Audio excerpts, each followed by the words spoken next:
අරිගතෝ ගොසයිමස් සුබ උදෑසනක් වේවා සියලු දෙනාටම. සුබ උදෑසනක් කියලා කිව්වට ඇත්තටම මේ අද දවසේ ධර්ම දේශනේ අපි පටිගත කරන්නේ රැක මගේ පසුබිමෙන් ඕගලන්ට පේන්නේ මියෝෂින්ජි අපේ මව් පන්සලේ පන්සල් වත්තේ සකුරා පිපිලා තියෙන විදිය. ඉතින් ඒක ඒ දර්ශනේ පෙන්වන්නත් එක්ක පුළුවන් උපරිම වශයෙන් පෙන්වන්නත් එක්ක තමයි මෙතනම මේ අද දවසේ කතා කරන්න මම තෝරගත්තේ. පරිසරය තරමක් සීතලයි. ඒක නිසා ඇත්තටම මේ පන්සලේ ප්‍රධාන ශාලාව ඇතුලේ මේ පටිගත කිරීම කරා නම් මීට පහසුයි. ඒ වුණාට පොඩ්ඩක් මේ දර්ශනෙත් මේ විදියට පේන්න සලස්වන අරමුණිනුත් තමයි මම මෙහෙම තෝරගත්තේ. ඇත්තටම මේ උදෑසනක මේ පටිගත කිරීම කළා නම් සමහරට මීටත් වැඩිය මීටතෙඩිය පැහැදිලිව සමහර විට මේ සකුරා පෙනෙන තිබුණා. දැන් ඔබට පේන්නේ මේ ලයිට් අප් කරපු සකුරා ගස්වලට රාත්‍රියේ ලයිට් අප් කරලා ආලෝකකරණය කරලා අපි මේ ගන්න දර්ශන මෙහෙම කරන්න උනේ මොකද අද උදේ ඉඳලා මේ ඔෂින්ජි පන්සලේ සකුරා ෆෙස්ටිවල් එක. ඒකට සකුරා මත්සුරි කියලා කියන්නේ.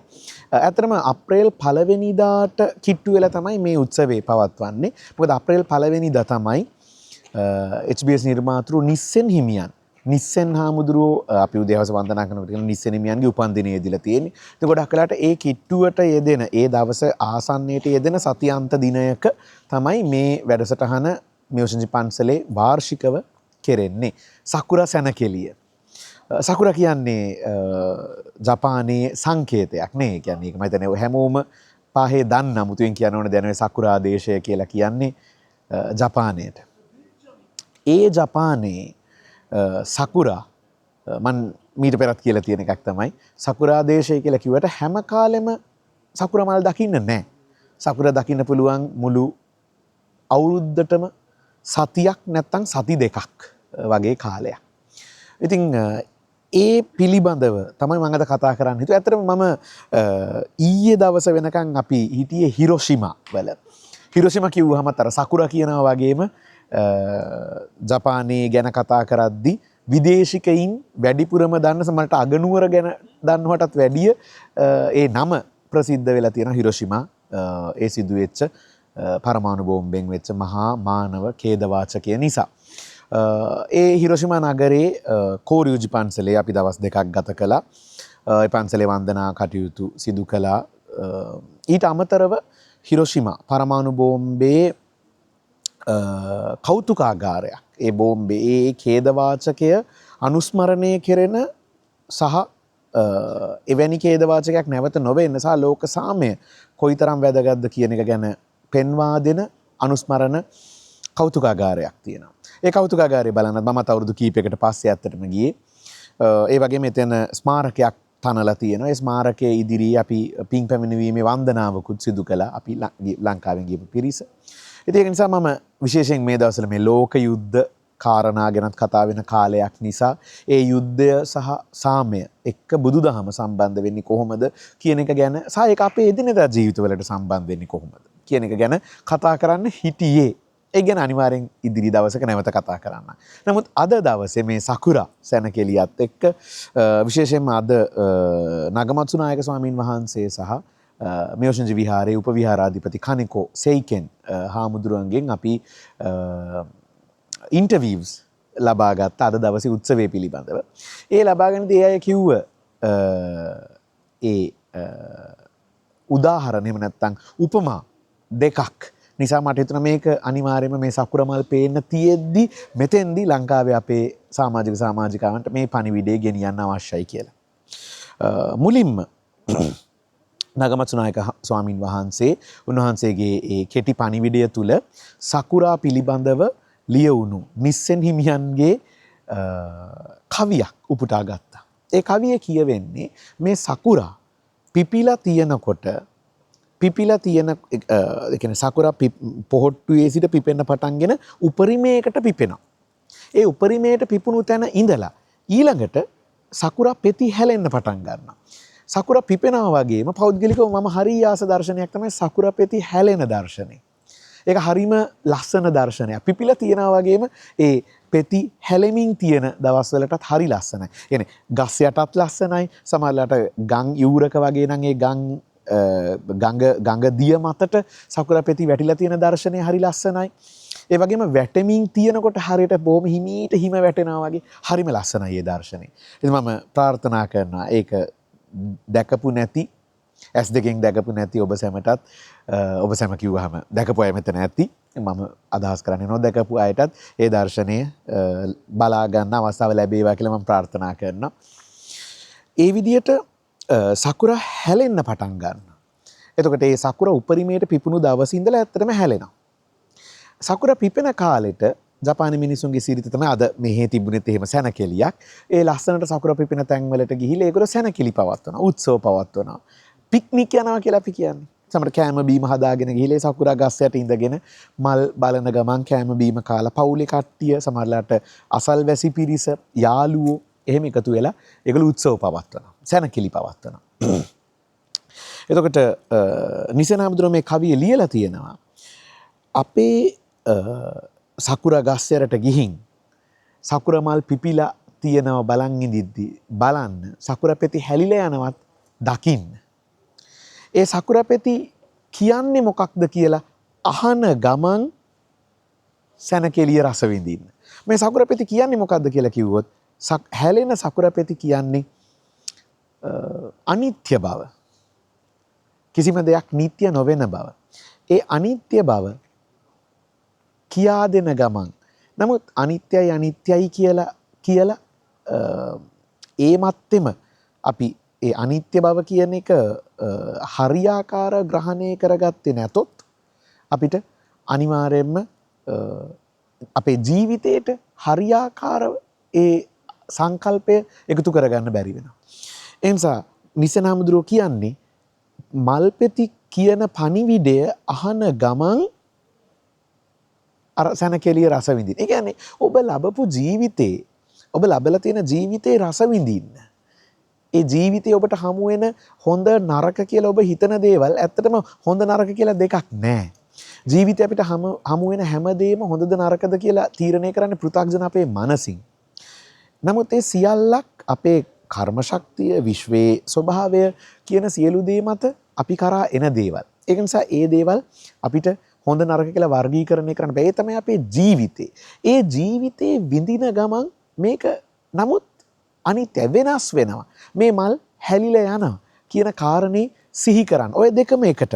ඔය දෙකම සමගාමීව ගෙනියන්න රස විඳින්න. නමුත් මේ සමහරට මේ සතුට දිගටම නැහැ. ඔබට ජීවිතේ මුණ ගැහෙන දුකක් තියෙනවා නම් ඒ දුකට මුහුණ දෙන්න. ඒ දුක දිගටම නැහැ. ඒ දුක වෙනස් වෙනවා. සතුටත් දුකත් දෙකම වෙනස් වෙනවා. මේ දෙකම පෙරලෙමින් යනවා. ඒක නිසා දැන් මේ වෙලාවේ දුකයි කියලා දුක්ඛිත තත්වයටපත් වෙන්න අවශ්‍ය නැහැ. ඒ වගේ මේ වෙලාවේ සතුටුයි කියලා උද්දාමයටපත් වෙන්න අවශ්‍යත් නැහැ. සමසිතින් ඒ සතුටට දුකට මුහුණ දෙන්න. ඒ වගේම මේක වෙනස් වෙනවා. මේ තියෙන ස්වභාවය වෙනස් වෙන සුළුයි කියලා කියන කාරණේට නිරන්තරයෙන් අර මල් පෙති හැලෙන හඬට මල් පෙති හැලෙන හඬ ඇහෙන්නේ නැහනේ. නමුත් ඉතින් කියන්නේ මල් පෙති උපමා කරනවා මල් පෙති හැලෙනකොට පණිවිඩයක් කියන. ඒ පණිවිඩය අහන්න. මොකක්ද මේ පණිවිඩය කිව්වොත් ජපාන් භාෂාවෙන් good bye කියන්නේ සයෝනාරා. සයෝනාරා තමයි හරි උච්චාරණේ. ඒ කියන්නේ good bye. මේක ලස්සන බලන ගමන් හැබැයි bye කියලා කියන අපි සමුගන්නවා කියන එකත් අහන්න. මේ දෙක බැලන්ස් කරගන්න. මේ සමබරතාවයේ තමයි ජීවිතේ සතුට සහ දුක කියන දෙකටම නිවැරදිව මුහුණ දෙන්න අපිට කියා දෙන්නේ කියලා. ඒත් එක්කම මම කිව්වා උපවිහාරාධිපති හාමුදුරුවෝ කණිකොසේකෙන් හාමුදුරුවෝ ලංකාවට කීපතාවක් වැඩම කරලා තියෙනවා. උන්වහන්සේත් පණිවිඩයක් ලබා දුන්නා. උන්වහන්සේ කියා දුන්නු පණිවිඩේ උනේ සකුරා ගහ අපි ටික වෙලාවකට කලින් කතා කරා මුළු අවුරුද්දේ දින 365ටම සකුරා පිපෙන්නේ දින 14යි. ගොඩක් දෙනෙක් මේ ගහ දිහා බලන්නේ ඒ දින 14 විතරයි. හැබැයි ඒ දින 14ක මල් පූදන්න ඒ ගහ අවුරුද්ද පුරා ඊළඟට එන්නේ රස්නේ කාලේ. අපේ ලංකාවේ රස්නෙට වැඩිය අපහසුයි ජපානයේ ගිම්හාන කාලේ. එම රස්නේ කාලයකට මුහුණ දෙනවා. ඊට පස්සේ කොළ කහපාට වෙලා රතු පාට වෙලා කහපාට වෙලා යන හේමන්තයට මුහුණ දෙනවා. ඊට පස්සේ තද ශීත ඍතුවට මුහුණ දෙනවා. ඔය අතරේ වැසි වලට මුහුණ දෙනවා. මහා වැසි අකුණු ගහන වැසි වලට මුහුණ දෙනවා. තද පෑවිලට මුහුණ දෙනවා. ඔය සියල්ලටම ඒ වගේම තද සුළං වලට මුහුණ දෙනවා. ඔය ඔක්කොටම මුහුණ දීලා දින 365න් අපි 365න් 14ක් අඩු කරලා බලමු. 351යි නේ. එතකොට 351ක්ම කළා තියෙන්නේ ශක්තිමත් වෙන එක. අර දුක්කම් කටළු කවුරුත් බලන්නේ නැහැ ඒ දවස් ටික දිහා. ඒ ටිකට මූණ දෙන එක කරලා තමයි අර දින 14 සමහරවිට 14ටත් අඩුයි. උපරිම තමයි 14ක් කියන්නේ මේ. ඒ නිසා මතක තියාගන්න අපේ ජීවිතත් ඔය වගේ කියලා. අපි අර කතාවටත් කියලානේ හැම දවසෙම නත්තල් නැහැ කියලා. හැම දවසෙම අපි මිනිස්සු ප්‍රශංසා කරන්නේ නැහැ. හැම දවසෙම අපි මිනිස්සු වර්ණනා කරන්නේ නැහැ. ඔබට කොයි තරම් ආදරය කරනවා කියලා හිතුවත් ඒ ආදරය කරන මිනිස්සු එමේ හැම දවසකම සමහර වෙලාවට අපි දිහා බලන්නේ නැති වෙන්න පුළුවන්. හැබැයි මතක තියාගන්න ඒක තමයි ලෝක ස්වභාවය. සකුරා ගහ අපිට කියලා දෙන්නේ සකුරා මල් අපිට කියා දෙන්නේ අන්නේ පණිවිඩේ. ඒක තේරුම් ගන්නවා නම් අපි අපේ ජීවිතේන විවිධ හැලහැප්පි මේ සියලු දේ අතර අපිට තේරුම් ගන්න පුළුවන් වෙනවා. අපිත් සකුරා ගහ වගේ කියලා කියන එක. ඒ අනුව බැලුවහම අපිට තෝරා ගන්න පුළුවන් අපේ ජීවිතේ අපි ඒ ඉතුරු දින ටික ගත කරන්නේ දුකෙන්ද සතුටෙන්ද කියලා කියන එක. අර සතුටුදායක දින හැමෝම අපි දිහා බලන දින හැමෝම අපි දිහා වර්ණනා කරන ප්‍රශංසා කරන දවස් ටික අපි සතුටෙන් ගත කරන. හැබැයි ඉතුරු ටික ගැනත් අපිට බොහොම උපේක්ෂා සහගතව බලන්න මේ සකුරා මල් සහ සකුරා ගහ කියා දෙනවා. තමන් ගැන සහ අනිත් අය ගැනත් එහෙමයි. අපි සමහර වෙලාවට අනිත් මිනිස්සු සම්බන්ධයෙන් බොහොම අසතුටෙන් කතා කරන අතෘප්තිමත්ව කතා කරන වෙලාවල් තියෙනවා. හැබැයි මතක තියාගන්න ඒගොල්ලොත් එහෙම තමයි. මේ ඉතුරු අවුරුදු දින 351ක් දුක් විඳිනවා. සමහරවිට කැප වෙනවා. ඒවා අපි දකින්නේ නැහැ. අපි දකින්නේ අර මල් පිපෙන දවස් ටික විතරයි. ඒක නිසා තමා ගැන සහ අනිත් අය කියන දෙපාර්ශවය ගැනම ඒ විදියට දකින්න අපි උත්සාහ ගනිමු. ඒ විදිහට අපි දකින්නකොට ඇත්තටම අපේ ජීවිතත් වෙනස් වෙනවා. අපි වටයින් අපේ පවුලේ කට්ටියගේ අපේ සමීපතමයන්ගේ ජීවිත වෙනස් වෙනවා. ඒ හරහා සමාජයේ රට වෙනස් වෙන්න ගන්නවා. ඒ නිසා අපි විශේෂයෙන් මේ ප්‍රගුණ කිරීම කරන පිරිසක් විදියට අනිත් අයගේ කෝණයෙන් Taman ගැන වගේම අනිත් අයගේ කෝණයෙන් ඒ වගේම නොපෙනෙන තැන්වල පෙනෙන සතුට උදා කරන්න අපි නොපෙනෙන තැන්වලදී කරන කැපවීම අපි සමහර වෙලාවට විඳින දුක්ඛම් කටළු හේතු වෙනවා කියන කාරණේ ඒක මේ බෝසත්ත්ව මාර්ගයේ තුලත් ඒ වගේමයි. සමහර දවසට අපි හිතන්න පුළුවන් අනේ මම මෙහෙම මේ විදියට ගොහකෝ මේ විදියට මම බුද්ධ කාර්යයක් කළා කවුරුත් මාව අගය කළේ නැහැ. කවුරුත් ඒක දැක්කේ නැහැ කියලා නෑ. ඒ තමයි අපි අර කරන කැපකිරීම. ඒ තමයි අපි ගන්න වෑයම. ඒක කවුරුත් නොදැක්කට ප්‍රශ්නයක් නැහැ. මොකද මල් පිපුණට පස්සේ හැමෝම මේක දකිනවා. හැබැයි මතක තියාගන්න අර කලිනුත් කිව්වා වගේ ඒ මල් පිපිලා තියෙන බොහොම ටික කාලයයි. ඒ මල් ටිකෙන් ටික ක්‍රමයෙන් අපිට